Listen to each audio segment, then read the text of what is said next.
What's going on, guys? This is the top 10 games that I am most excited for and that I'm looking forward to the most this year and next year. So without further ado, let's just get Let's get right into it. But before I do, I want to say that this top 10 list is going to basically wrap up my E3 talk with you guys. So if there's any other games that you guys want me to talk about, or try to see if I can go more in depth with, or maybe get some speculations or thoughts. If you want to know that, or if you want me to talk about another game, let me know. But other than that, guys, this is my top 10 list for the most looking forward to games, the most games that I'm excited for, the games that I can't wait to get and play for you guys. And yeah, so let's just get started. What's going on, guys? This is the top 10 games that I am most excited for and that I'm looking forward to the most this year and next year. So without further ado, let's just get Let's get right into it. But before I do, I want to say that this top 10 list is going to basically wrap up my E3 talk with you guys. So if there's any other games that you guys want me to talk about, or try to see if I can go more in depth with, or maybe get some speculations or thoughts. If you want to know that, or if you want me to talk about another game, let me know. But other than that, guys, this is my top 10 list for the most looking forward to games, the most games that I'm excited for, the games that I can't wait to get and play for you guys. And yeah, so let's just get started.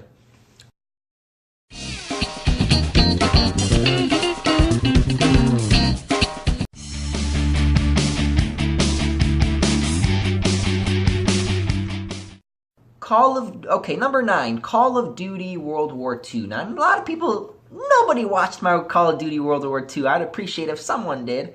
So Call of Duty World War II,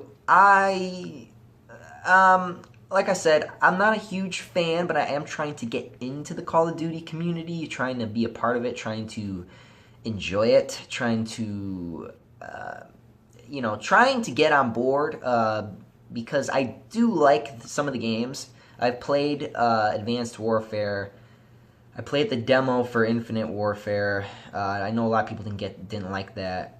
They said the story was good, but I think Call of Duty World War II will be a good throwback for a lot of people.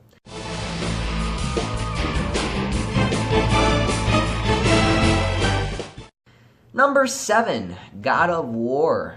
It's coming out 2018, early 2018. Now, God of War, not a big fan of God of War. I gotta say, I'm not a big fan of God of War. I played the games before, but I've never been a huge fan of it. It just didn't interest me. I don't like senseless violence. It has to make sense to me, otherwise I don't play it. So I think this one is looking very, very good from a storytelling perspective, because we never seen Kratos in a position of, having to actually care, or to having to actually have emotion, you could say, as far as because he has his kid now, so he has to try to figure out how to be a father, and I think that is a really good story to tell if it's told right. So hopefully they're able to do that. Hopefully it's not all senseless violence. I think it will prove to be a very, very good game, and it will leave a mark in the God of War franchise. So, and I think a lot of people are speculating that it's gonna be the last one. Who knows? You never know. All right.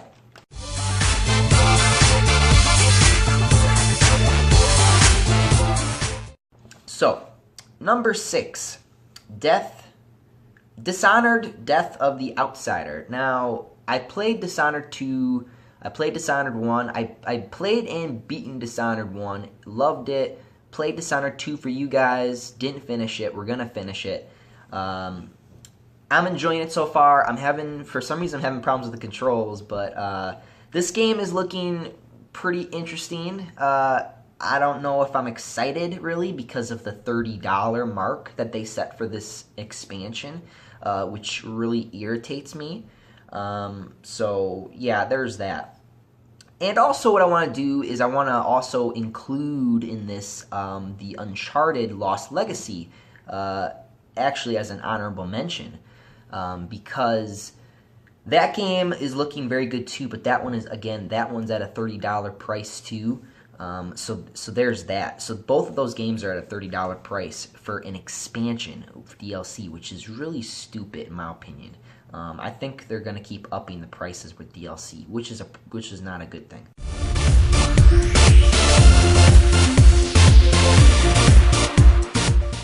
All right, so number 5, Marvel vs. Capcom 4.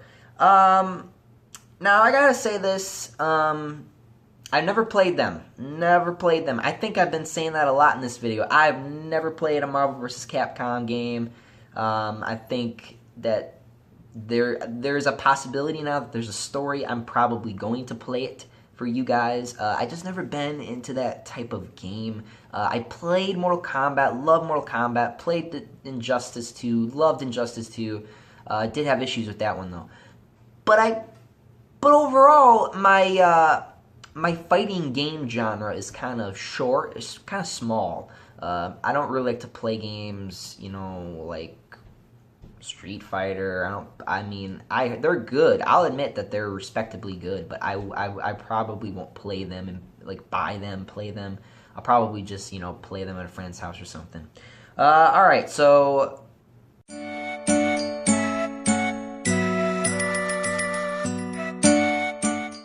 Alright, so number 4, Lego Marvel Superheroes 2. Now, Lego Marvel Superheroes 2, we need some rated E games on this channel. I feel like that I have not given enough rated E games. And yeah, I think that this would be really good for the channel to have some rated E games on the channel and to watch my mouth more often, because I feel like I do get out of hand sometimes with my mouth. And that's why I have those rules, watching my mouth when I'm playing a rated E game or rated T or M. I just go all out. But yeah, Lego Marvel Superheroes 2 I'm looking forward to because I'm really excited for the story, and I'm really excited to see, what is the expansion? What is the open world like? Like, what is that going to be like?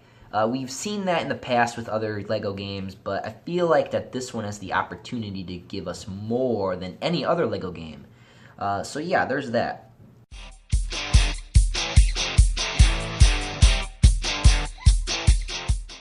Number 3, Assassin's Creed Origins. Now, Assassin's Creed Origins, at first, I was kind of scared because I didn't know if this game was going to be able to compare to the other games. But after I've been hearing the dialogue from the main character, after I've been seeing some of the gameplay a little bit more, after I've watched it a little bit longer, it's starting to grow on me. But I cannot admit that the gameplay reminds me of Bloodborne or, other games like that. It's just I don't know about that combat style. I never played that combat style. You know what I mean? Like, it's a completely different, new take on the game's gameplay, and that's what scares me. Plus the gear system, the little loots you get, there's that too. But I think with an RPG game, especially when you're not fighting against other people like Injustice, then it is okay. So I'm not complaining about the gear really. It's just the gameplay I'm worried about.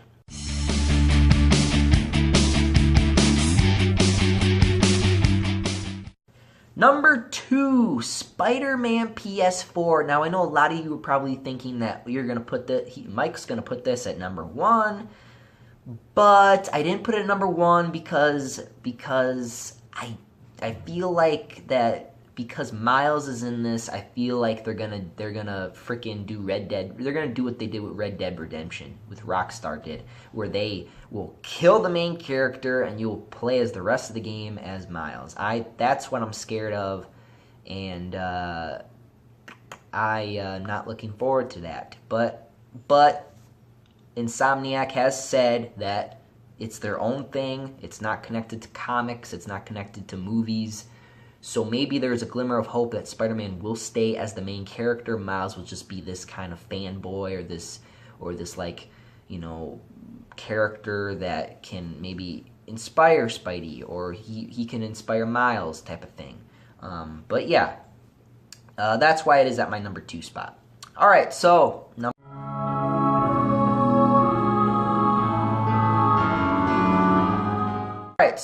number 1, I'm sure a lot of you know what it is. It is The Evil Within 2. Now, The Evil Within 1 was one of my favorite horror games of all time. And I say horror as in horror because it was a scary game. The Last of Us doesn't count because that's not really considered a zombie horror game. It's more of a personal driven story. So The Evil Within 2 I'm looking forward to because I feel like it's going to give us a more personal story, and I feel like it's going to give us more than the previous one did with as far as Sebastian, the detective. So that's what I'm looking forward to. That was my top 10. I did have another honorable mention. Metroid 4. I heard Metroid 4 is going to come to the Nintendo. Now, the reason why it did not make the list is because I don't have a Nintendo Switch, and I don't think I'm going to buy one, so it's one of those things where it's like, okay, I probably am not even going to bother talking about Metroid, but I've always wanted to play one. I always wanted to play a Metroid game and see what it was like. I heard they're pretty good. So anyway, guys, that was my top 10 list. I gave you some honorable mentions. Let me know if there's any other games you guys want me to talk about, if there's any other games that you were looking forward to, or your top 10. But anyway, guys, I'm out of here. Up, and away. See you guys.